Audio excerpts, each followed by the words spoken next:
Hi there again, everybody. Welcome back to Prestige Auctions, and it's Sunday Aftermath time. What a great sale it was yesterday. So, of course, anybody that is new to this Sunday Aftermath, what this is to look at yesterday's auction. Lots of people always said to us, well, you do plenty to sell the stuff, but you never really talk about it afterwards. Well, of course, with podcasts and everything else, all that's going to get involved with some of that as well. But we're also doing this Sunday Aftermath to talk about the items that sold yesterday. What were the highlights of the sale? What were the lowlights? And I must say, it was a fantastic crowd yesterday. We all really had a good time. Really enjoyed the auction, a bit like it used to be yesterday.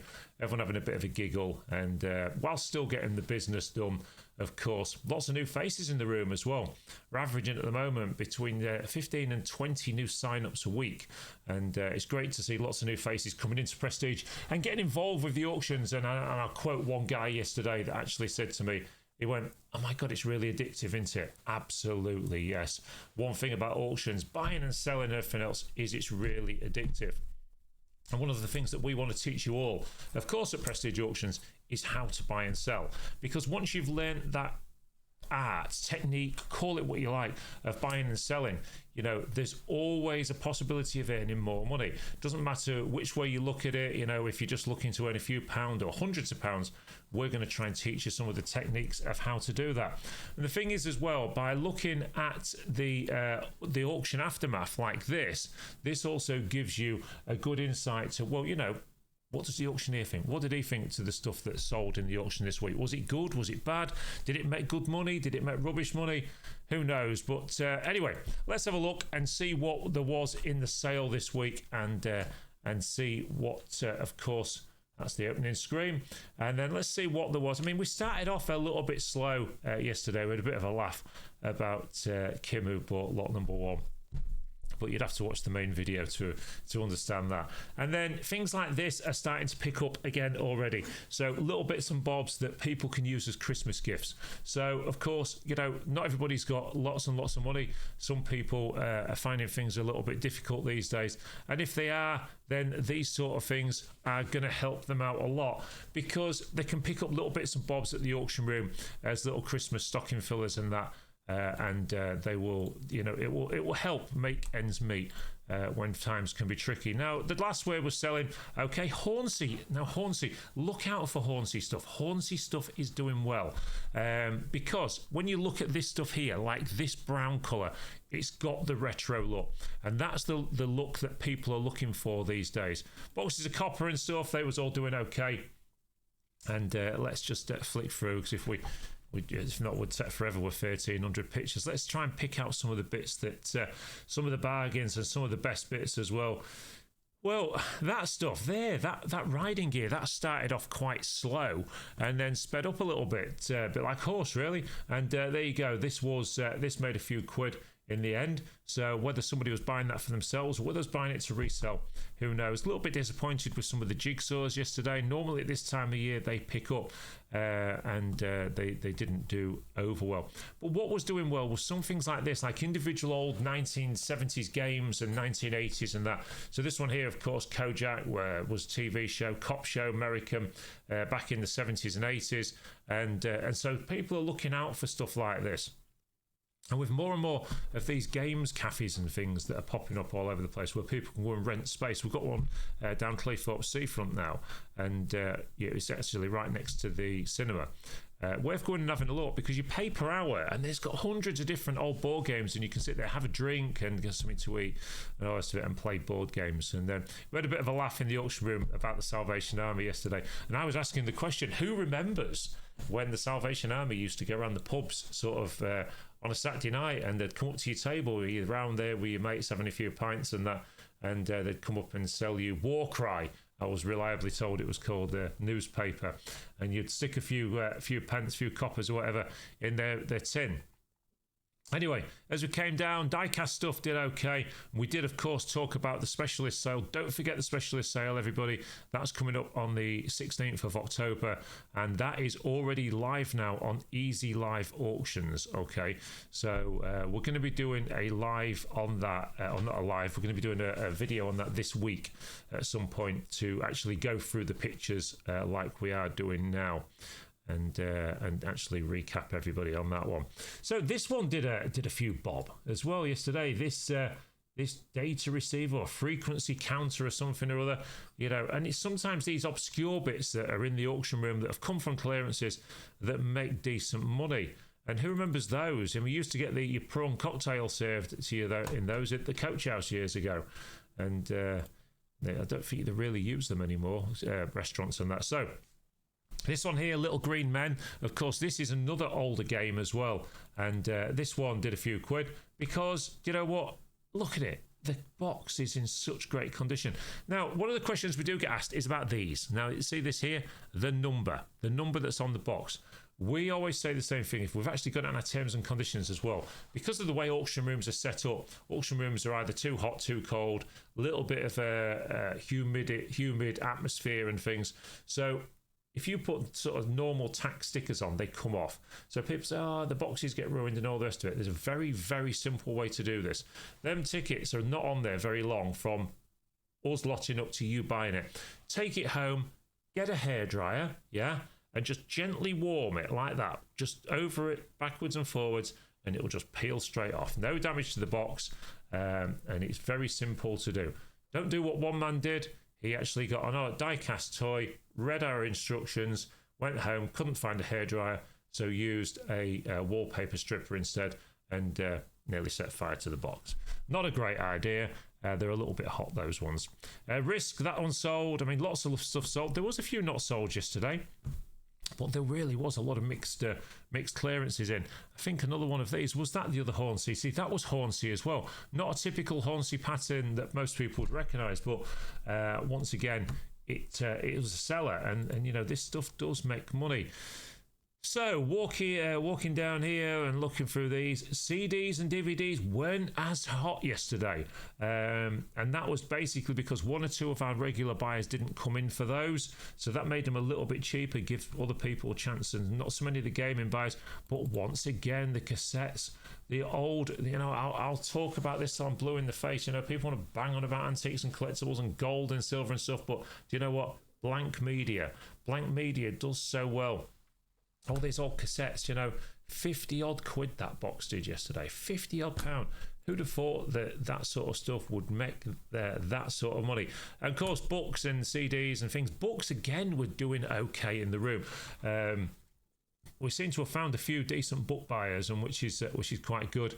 And as we come down here, we had all sorts of interesting bits like that sewing machine. That was one that you don't see too often. That did okay. And then we came down here, and of course you've maybe noticed now we now do the middle of the room, trying to get the smalls out of the way, because we do run out of space very quickly. There was a little bit of a fight for that one. Don't know a great deal about that one, but there's a little bit of a fight on in the room for that, and somebody won that one in the end. And then as we come down here, this mirror did a few quid, but then why wouldn't it? It's a nice mirror. But the thing is, as we constantly talk to you about trying to make money from auctions, the one thing that you need to do when you come to an auction, and Prestige really give you the best way to do this, is research. Research. We put a sneak peek out on a Monday. We put the photos out on a Tuesday. There's no excuse. Not with the tools that you've got in front of you these days, like Google Lens and eBay Lens and whatever else they call it. There's so many different ways that you can do research on stuff to find out if something's worth any money. And yes, you can buy single items, and yes, you can make good money on them, but the boxes are usually the best if you're starting out, because not as many people can be as bothered with some of them. And in some of these great boxes yesterday, there was a lot of RAF stuff that people sort of found. And there was a bit of a battle on for that one yesterday as well. Must have been a reasonably good guitar, that one, but that one made a few bob in the sale. And again, no, not really my subject, but obviously people were recognising how good it was. I thought that box was cheap there. Now, I think there'd been a mouse in there at some point, so one of the two bits of the clothes were a bit damaged, but there was lots of old British Rail clothing in there, some nice scarves and things. So good luck to whoever got that one. I'm sure you'll make a few quid on that. And then as we came down here, now this one, this is a quickie, to talk to people about. When it comes to house clearances and things like that, don't discard stuff like this. So this is an old bottle of Chanel. It had already been used. but they're worth money. These things are a lot of money to buy. So people will buy a half bottle. You know, it's not like it's somebody's been drinking it or whatever. They just spray it onto themselves. So don't ever, you know, discount stuff like that. That one did okay as well, the Joe Malone stuff. And then we came onto the Bose stuff, and this did really well. But then Bose stuff always does. Bose is quality. That's why it does reasonable money. And I would always recommend anybody having a go at the Bose stuff when it's there. Now, as we come down here, we had some more bits and bobs of Bose, and then these pictures seem to be mixed up a little bit. So hot news for everybody. Anybody that wasn't watching the auction yesterday is that I've actually just been looking at the new website we're having built, and we're probably about 3 or 4 weeks away from that now. The great news is, for those of you that are struggling with Facebook pictures quite often, which I know a lot of you are, we are going to be uploading the pictures to our new website when it goes live. So that will enable you to go to the website every week, just click on the gallery, and all the pictures will be there. There will still be links on Facebook and things, and we're not giving up on Facebook, because Facebook is fantastic to us. But what I would say is that there's going to be more options, and there's going to be lots more going on our website as well. So we're going to try and get you all used to going to the website at some point, and I can tell you it does look a hell of a lot better than the one we've got now. This one did a few bob. 315, which was the Canon 514 XL. This is a little bit different, because this is like a movie camera, but a modern one, and that one that was a few after that. Of course, there's a bit of a laugh for this one when somebody described this as a hip flask yesterday, and it's an old army water bottle. And then lots of bits and bobs of jewellery and things, lots of costume jewellery in this week's sale. And there was some lovely jewellery we'll be coming up to as well. But when it came to these were a bit of fun. These came from a house that we cleared in Scunny, I think it was a week or two ago. And we found all of this dental stuff, you know, sort of bite blocks and teeth and stuff like that, and false teeth and what have you. I think maybe there was some sort of... I think that probably maybe there was a dentist, I don't know, but something to do with dental work, and all them bits, and they made a few quid. You know, it's surprising. Well, no, it's not surprising, because it never surprises me how much people find stuff interesting, because that's the auction industry. And you know, it doesn't matter what you like, it's what the next person likes. The Teddy struggled a little bit this week, only making £3 a bag. But we got them all away again. CDs, the back table CDs did a little bit better, because I think there was some much better titles in one or two of those. And the toys were doing well, I thought. You know, the boxes of mixed toys that come into us, action figures, dolls, stuff like that. They seem to find a bit of a market this week. And then as we came down here onto the cabinet, well, the £2 coins, people weren't so hot for those this week. A lot of those went unsold. So they didn't make the reserve that they had on them. But then silver did okay. I thought silver normally does do well in prestige, and some of the lightweight stuff as well that people find decorative and pretty, then those sort of stuff. And Kew Gardens, once again, was it 150, 155 pounds, something like that? That did. You know, we've been quite lucky at Prestige Auctions to get a lot of Kew Gardens 2009 coins and original ones, you know, because considering there's only 210,000 made, we do seem to get our fair share of those. And when they come in, there's still plenty of people looking for that hard to find coin for the collection. So that one sold, but there is still another chance to get one. So if you go to our specialist sale on easyliveauction.com and type in Prestige Auctions on there, find us, look on the catalogue, there's one for sale on there. It's present, the bidding's already started, so it's already at £125. So, but it is in really good condition. Look, this little mixed box of silver bits and bobs, that did quite well, but I can see why. There were some nice pieces in there. And there's a nice silver dragonfly and all sorts in there. So, you know, somebody that's buying to resell, that's an ideal kind of box. Little silver ingots, they always do well. And then there was a few people after that one as well. We couldn't decide whether that was Whitby Jet or whether it was Onyx or whatever. But we just gave that to let people decide. I'm just going to turn that phone of mine off so it doesn't ring or anything. And then what did we move on? That was a nice old silver box that came from in a box of assorted as well, which we pulled that one out. and somebody walked away with that one. And then we had some few decorative bits of, I thought this was silver, although we couldn't find a mark on it, with an old 70s type bark effect. Now this is another tip for charity shops and things like that. Just because something hasn't got a hallmark doesn't mean it's not precious metal. So once you learn, and we're going to do some videos on this, sort of learning what to look for when it comes to unhallmarked metals, because that really is a way you can make quite a lot of money quite quickly if you can find the right stuff. Now, the old Amiga box, that did 20 odd quid, 22 quid I think it was, and I thought that was good value at that. I think it's worth a lot more. And then when you come down here, we started hitting the gold. Well, the gold watches, that was a gold presentation watch, and then the gold chains. Now, all of this was doing sort of, I would say, scrap and above. And one or two bits went a bit over. That nice onyx ring, I think there was a bit of a battle on for that. The old pocket watch there. And then there was some 18 karat gold rings as well. Well, of course, the way gold is going, it's just going up and up and up at the moment. It's probably at record, it must be at record highs at the moment. That wishbone ring, that sold for fair money. And these, I mean, I'll talk about these till I'm blue in the face with these, because honestly, gold sovereigns are such a fantastic investment. And why? Well, they're 8 grams. A full sovereign is 8 grams, or just slightly under 8 grams of 22 karat gold. And that basically makes it bullion, but it's still classed as a coin. And so there's no VAT on these. And also, I'm led to believe as well that if you sell them, there's no capital gains tax if you had a bunch of them as well. So don't take my word. It's not financial advice. I'm just saying that, you know, that would be something worth looking into.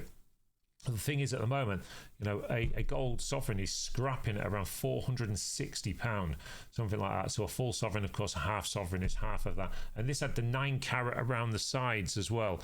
So, you know, you had a lot of gold there. But it did fair money. Silver cigarette cases, they do well. And some of these decorative bangles and things, you know, some of these are often the things that people miss on boot sales and charity shops and that. When I say they miss them, I don't mean the dealers. I mean people putting them out. They don't necessarily think they've got much value.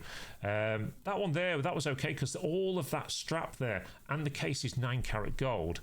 So that made a few quid, as did that one. That one did probably a touch more than I expected, actually, because it went over the scrap price.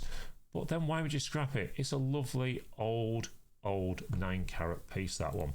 So a 9 carat strap as well. Then a 9 carat gold bangle, that did fair money. And then we got back onto the shelves and things. Now, I can tell you there's a lot of gold. It's a fantastic sale next week. Do not miss tomorrow night's sneak peek. There's some great stuff in next week. A lot of great furniture, pine, and we've got a mountain of boxes to go through. Who knows what we're going to find? I thought they would have done better. Marvin's Amazing Magic Tricks, and they're great old boxes. And with all the other stuff on the top, I thought that had been a good lot, and I think it went unsold. Unless somebody picked it up after the sale, I'm sure they did. And then you had all these trays of costume jewellery and things like that. Well, you know, they're always worth picking up because look at that. That's what I would call a dealer's tray. So you've got so much content on there. You've got lighters, you've got watches, you've got cameras, you've got all sorts of stuff there, or whatever it is, and tie pins, and you pick them up for a few quid and take them away and sell them individually. That's where you're going to make a few pounds, definitely. That Oriental, that plate did okay. So anyway, we're only just got up to the jewellery cabinet, so let's just try and pick out some of the bits that did okay. Now, I think Lisa took over somewhere around here, and then she sold all these bits, so I'm not 100% sure because I was sat out the way at that point. But I'm sure she did a great job, and I know there was no animal noises yesterday, or maybe just one, and which was right at the end. And the records did well. That box of cutlery, I'd love to have had a bid on that, and I forgot all about it. Although Lisa has barred me from buying at the moment, so maybe I'd be better off not buying it. Anyway, we came down here, records, CDs, and that we're doing okay. But let's have a shoot through to where it gets a little bit different. Well, so the box of assorted, we're doing all right. And again, box of assorted, this is where you can make your money. And the thing is, you've got to look through them. You've got to take the time. You know, it's no good just coming into the auction, just glazing over the tops of boxes. You've got to dig. You've got to root. You've got to find the stuff that's in them, all the treasures that could be hidden away. Because as we pointed out in last week's podcast, you see people hiding stuff to the bottom of boxes. It's a natural thing to do because they don't want anyone else to see it. Because if someone else sees it, they're going to bid more money. And that's what people don't want. So as we come into the tool room, well, tools did okay this week, as they always do. Now that was I think it had an £80 reserve on it, and it got the £80. Quite a nice old Castrol tin, that one. And then as we come down here, various boxes of assorted and tools, and you know, the penny pincher lads, I was quite impressed with what they do with tools. They buy boxes of mixed tools, they go stick them on the car boot store, you know, and charge a pound an item or whatever. Well, if you're ending up paying £4 or £5 for a box of tools and you're getting a pound an item for a full box, well, you're going to make really, really good money just because it's not hundreds of pounds or tens of pounds straight away. You know, it's not a race, this idea of making money. It'd be great if you could make it quick, but really longevity is what's going to make you more money. Some of these boxes were fantastic, some great old bits in them, and I know there was one good box in there yesterday with an old some flying boots and some old goggles and things as well from the RAF years ago. Again, you know, which people found, because at least 2 people found it, because 2 people went head to head to win it, and I think the box made £75 or whatever. But then that polishing machine there, you know, that wasn't expensive. If you're looking for one of them, it's going to be maybe hundreds of pounds. I don't know how much they are, but I wouldn't have thought they're cheap. And you know, coming down to the auction room and trying things out and buying these bits and bobs is always going to save you money. So like sets of steps and things, and these, you know, I've done something wrong there. These garden things, you know, these things that you store stuff in garden stores. I mean, you look at that set of ladders there, that one there, 114, they're like new. What we found in the auction yesterday was lots of stuff that had come from a particular house we cleared in, I think it was in Woodall Spa. Had lots of stuff that was like new, including the mobility scooter at the end, which we're going to talk about. But this planter was nice. This wheelbarrow planter, something nice for the garden.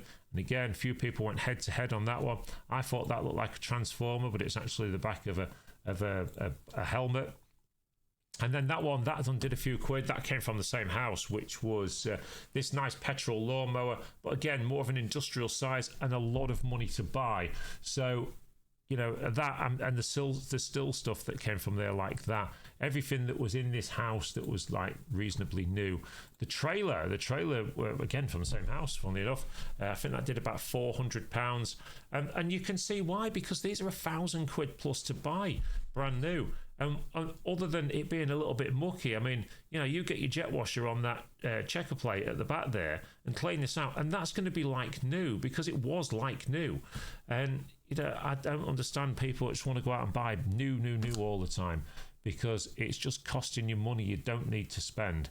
And the only difference you're getting is a fancy wrapper. These did okay. Old dolls and things. Again, if you find these in clearances, in attics or whatever, don't chuck them away. Bring them to the auction. There's always plenty of customers for them. And then we got onto some of the old chisels, the Meccano next. But and the Swagger stick did okay. But where are those chisels? There's some of them. Some of these old-fashioned tools did all right. They did some money because, you know what? They're old already and they're still in great condition. The PlayStation 1 games, I think they did £100 yesterday. We just see those varying in prices anywhere, sort of when we get a box full like that, just sort of a half fruit box size. They're sort of varying anywhere between 80 and 120, £130 a box, because they're being sought after. You know, people are looking for these. This did nice, did some decent money, because again, it's an old toolbox, and that wooden piece on the top slots on the front. And again, you know, it's a nice bit of quality wood, that well-made cabinet. Italian, Spode Italian, that did a few bob, always does. Again, in all blue and whites. Blue and whites aren't particularly fashionable anymore. However, Spode Italian design does do okay. These were a little bit disappointing, but then on saying that, I get it. You know, if you've got to pay £3 plus commission for one of these, this is worth £1. Unless you can find somebody that's going to buy that as a collectible. And there aren't so many collectors of these anymore, because not many people want them. Stamps are becoming an item I've certainly watched over the years going down in price. Dougal sold okay. and some of the other transfers in there. And the Tiffany lamp was another good one. You know, the dragonfly is on, you know, that made a few quid. But they always do, you know. I mean, these things cost a lot of money to buy, don't they? Next to no money on the appliances yesterday, but they weren't the tidiest, and that's why, you know. And these things, you know, and these are the hardest things to sell in the world right now. You know, these go unsold a lot of weeks because people just don't want to display stuff anymore. And the court cupboard, that was a bit funny yesterday. Bless them, the people that was on that. They'd left the commission and bid against themselves, so we sorted that out for them. As we always do at Prestige, we like to be fair with people. One or two nice bits of furniture in the sale. The stuff that was good made money. The stuff that wasn't didn't make a great deal. But I mean, it's always a shame, I think, when you watch a dining table and 6 chairs, you know, struggling to get £3. But it's who's looking for what at the time, I suppose. The suite sold okay. The little Dynatron made a few quid. Nice old stereo, that one. And again, with the nice old look. And, you know, I haven't tested it, but if it works, then, you know, someone's got a bit of a bargain. The chess set was a nice piece as well. The chess set, the chess table underneath, and then all these metal figures. Somebody would be happy with that one, about 40 quid if I remember rightly. And the old retro sideboard, I think that did 100, 110 quid, something like that. Again, another nice retro piece. And then as we came down here, we had the wheelback chairs. Dealers were always after those. And then we had hidden away, was that one there, was that G-Plan floating dressing table, you know, which was a bit of a sleeper, but didn't make much money, tenner, I think. But it does need work, and that's the thing, you know, work will put a lot of people off. As we came here, the old speakers that one of my staff nearly chucked away, and they got a bollocking because you don't chuck these fantastic old speakers away, and I still think they made 50, 60 quid or whatever it was. And then the G-Plan set of drawers there, the tall set of drawers, there's always going to be a fight for these sort of things. The dealers want them, the privates want them, and all the rest of it. So, you know, those ones there, I think they made, was it 90 or 95 quid, something like that, which a lot of you that don't understand furniture will probably gasp at, but, you know, they're probably worth that and a bit more as well. So, and then, of course, we came up to the last lot of the sale, which was this absolutely fantastic Kimco Blazer mobility scooter. Now, as we pointed out, somebody actually told me yesterday, as I said, it looked like it had hardly been used, and I think it was right, because there was actually a mileometer on it, and I was being reliably told yesterday it had done 40 odd miles, so 40 odd miles, which is no use, and of course that sold for £1,500 as the last lot of the sale yesterday, which still to the buyer is a bit of a bargain, because they're well over 3,000, maybe nearly 4,000 to buy. So they're going to be quite happy with that one. So there you go. Overall, what a fantastic day, a fantastic auction with a fantastic crowd, loads of commission bids, loads of fun in the room again. And we're looking forward to an amazing week here at Prestige. We've got a long day today, me and Lisa. Once the doors shut at 2, we've got another auction to sort out. We've got boxes to go through. And tomorrow we're filming the podcast episode 2, so you'll have to wait till Friday to find out what's in that. And I'm sure it'll be some laughs as well, like it was this last week. We're intending to keep it a little bit comical as well as being serious, and we're going to be talking about all sorts of different ways that you guys can make money at auction and at boot sales and everything else. Because do you know what? It's the one thing that people never want to talk to you about. They don't want to show you how to do it, because if they show you how to do it, then they're not going to get the lion's share of the stuff. But we don't mind. We want to show people. That you can make a bit of extra cash just by putting that little bit of extra effort in. So once again, everybody that got involved with this week's auction, thank you ever so much. Thank you for supporting our small family business in Grimsby, as always. And until the next time, we'll see you at the auction.